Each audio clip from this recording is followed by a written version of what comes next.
A direct online DOL starter is the simplest and most common method used to start a three-phase induction motor. It connects the motor directly to the full line voltage. Basic working principle.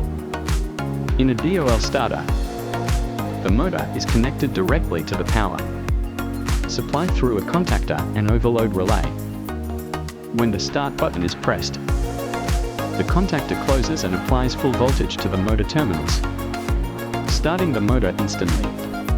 Components of DOL starter circuit: start button NO normally open, stop button NC normally closed, contactor with auxiliary contacts, overload relay, three-phase induction motor. Wiring diagram. Power circuit.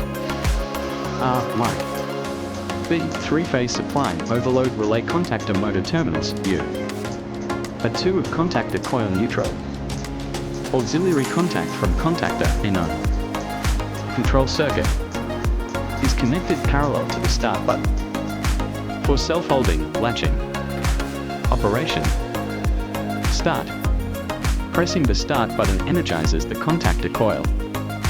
Main contacts close, supplying full voltage to the motor. An auxiliary contact keeps the coil energized. Stop. Even after releasing the start button, pressing the stop button breaks the circuit, de-energizing the coil. Main contacts open and disconnect the motor. Overload protection. If the current exceeds a preset value, the overload relay trips and opens the control circuit. Advantages: easy to operate and maintain, simple and inexpensive. Disadvantages: high in-rush current, 6 to 8 times full load current. Sudden torque can damage mechanical parts.